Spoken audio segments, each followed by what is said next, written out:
Hello, beautiful people. God bless you, beloved. The Corvette clock is now about 30 seconds faster than it needs to be. God bless you. Glad you're here. We are just getting a few things together here. Clean these glasses. Under these lights, man, the glare can be something else. So I have to always make sure that this is straight. I hope you've had a blessed day. I hope it's a beginning of the week. It's Monday, but I hope that your plans for the week and all that you have all set up is just going to be blessed. Everything's going to be good. Okay?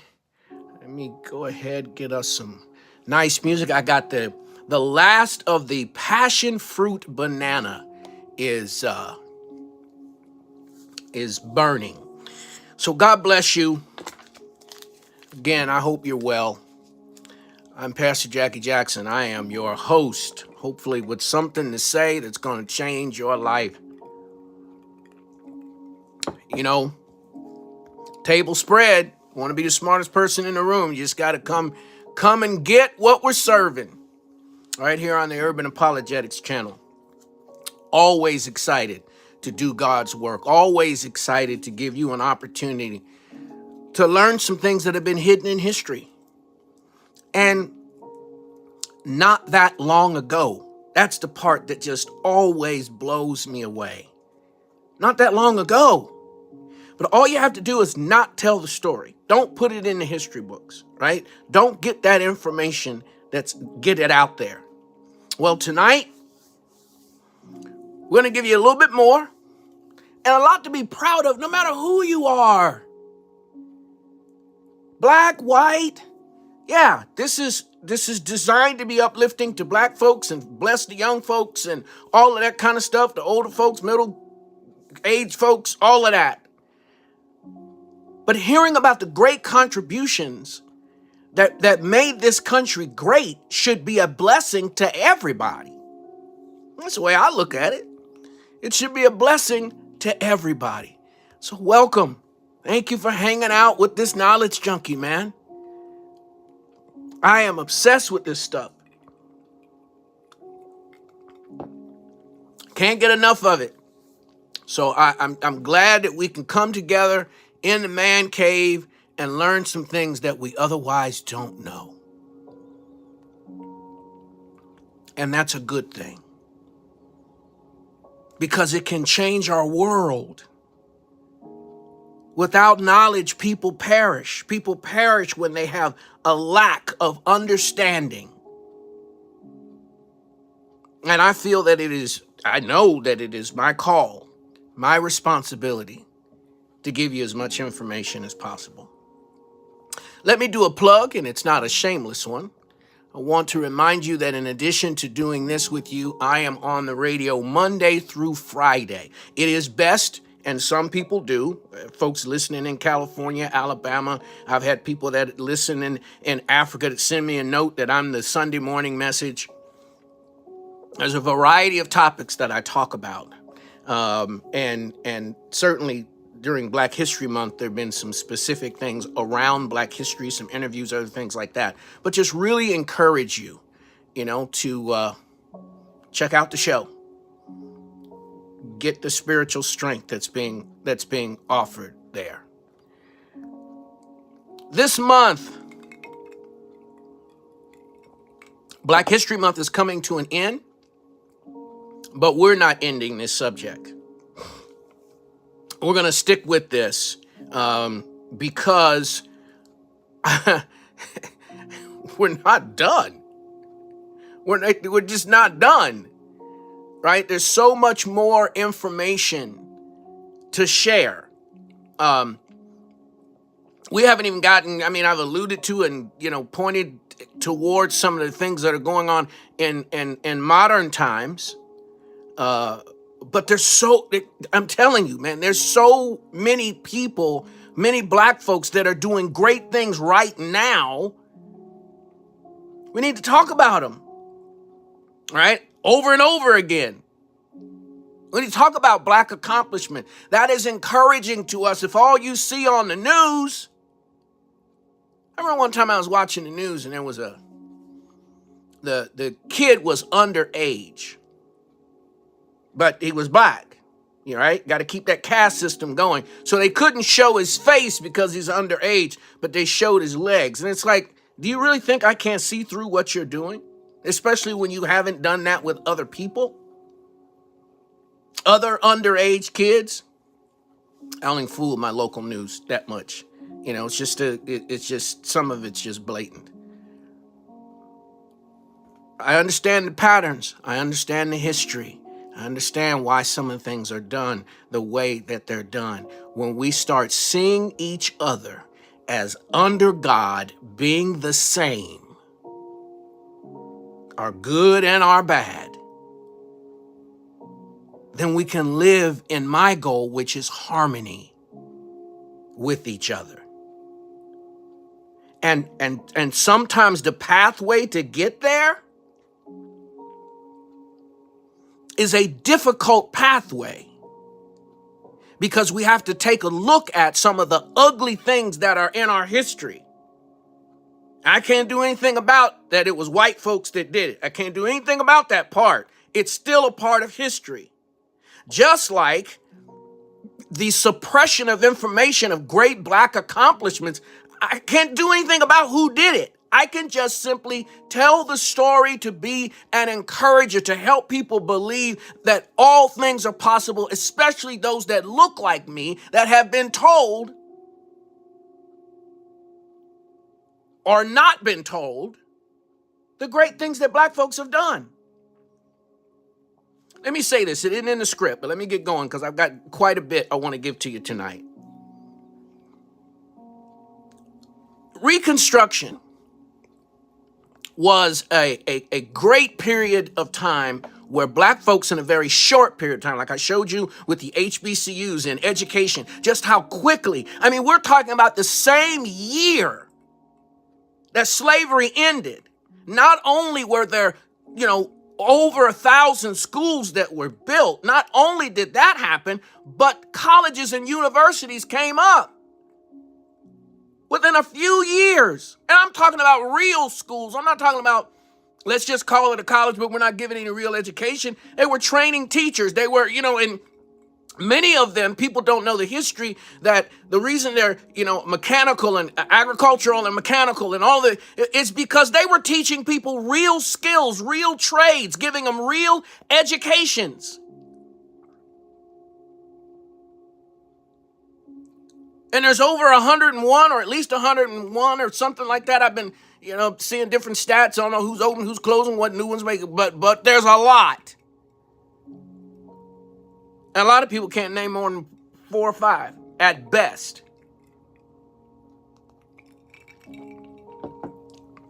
And redlining created a situation where black people would live in a cesspool of crime and poverty. The opulence around them didn't exist.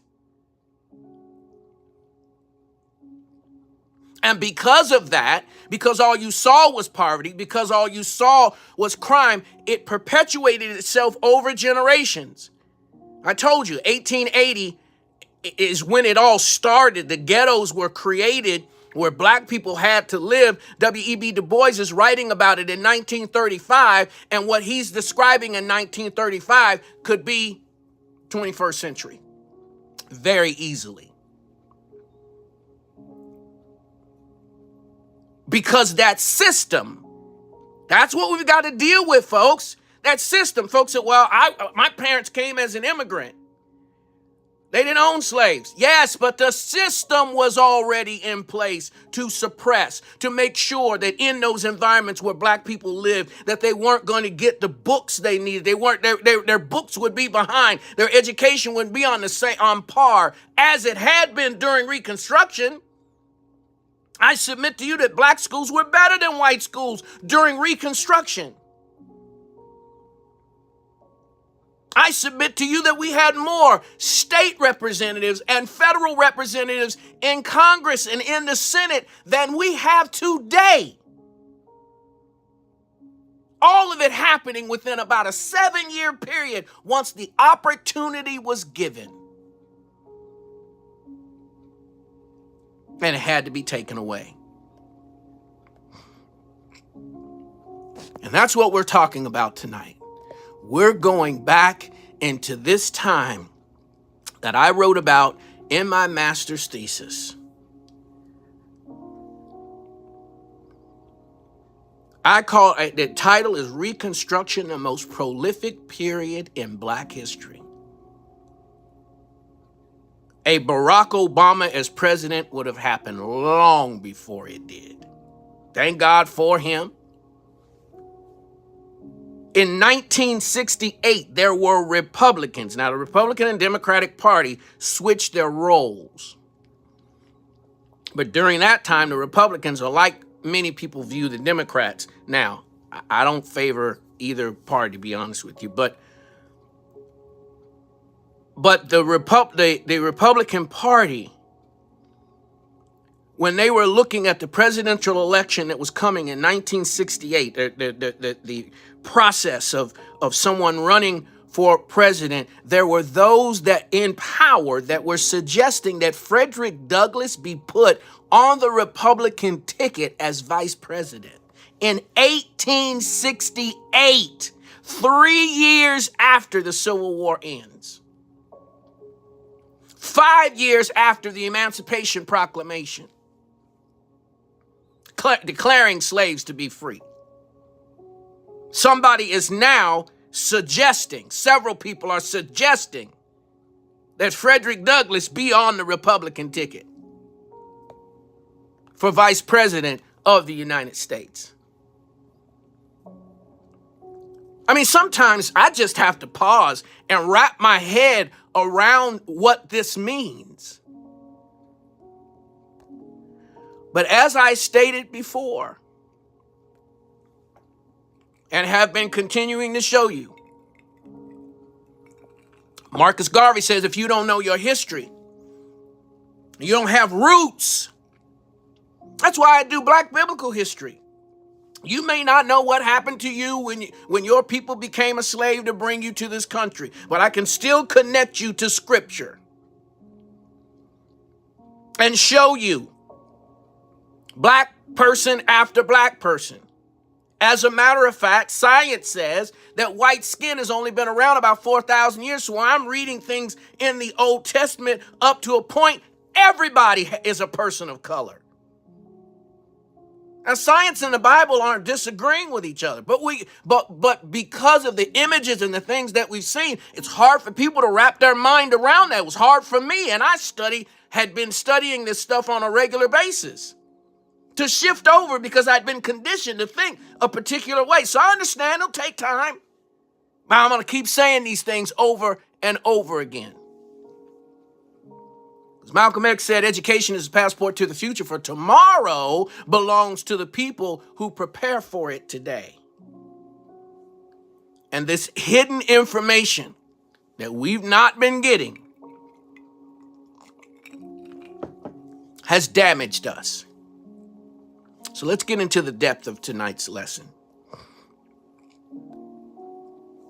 We've been talking about the Freedmen's Bureau and their great contributions. Finance. They were like a offshoot of the military. So they're ensuring that certain things are happening. Building schools, money to train teachers, feeding programs, providing over 21 million meals. I think the number of teachers was something like 4,000. I've got it in my master's thesis. Don't quote me on that number, but I'm pretty close. All across the South, teachers, both Black and white,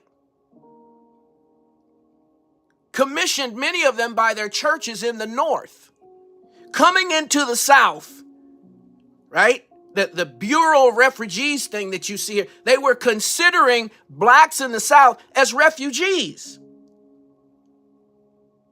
How can we help them? How can we build them up? They were making sure that the laws were adhered to. 13th Amendment saying that slavery is unconstitutional. 14th Amendment saying that the right of citizenship, meaning wherever they want to sit on a train, is okay. There's equality. The ability to own businesses and all of those kinds of things was a part of it. And then what has been a major part of our current discussion, which is the 15th Amendment, regardless of color, people had the right to vote. And the Freedmen's Bureau is making sure that these things can happen. Helping reunite families after slavery, all that they're putting the black world together. Let me read this to you and we'll move forward. The powerful influence of the black preacher and the black church, as stated previously, cannot be overlooked during this period between 1865 and about 1880. The surge of black influence into politics during Reconstruction helped thrust blacks into mainstream society. Things were coming even. I didn't even say that right, but you know what I'm saying. Right? The world was changing. Equality was happening.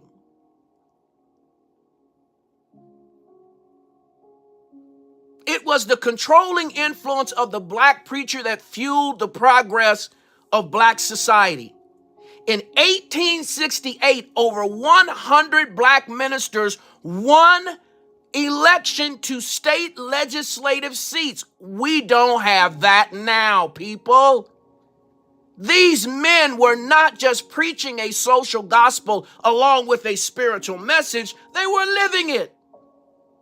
And many of them would lose their lives for stepping into the political arena. The cost was going to be high. But the goal of Reconstruction was to admit the South on terms that were acceptable to the North. And that meant full political and civil equality for blacks and a denial of the political rights of whites who were the leaders of the secession movement. Now, that didn't last because those people ended up becoming senators and congressmen and taking the power back. However, this was the goal, that things would be fair and equitable. And we're going to talk about Henry Highland Garnett in just a little bit. But there's a statement that he made that I think helps us here. In every man's mind, the good seeds of liberty are planted, and he who brings his fellow down so low as to make him contented with the condition of slavery commits the highest crime against God and man. In other words, it's just wrong. And people were able to express that it was wrong. Frederick Douglass is speaking, and he says, listen, I want you to listen to this closely. A man's rights rest in 3 boxes. This is the man that said that the black man is not free until he has the ballot, until he can vote for himself, vote his own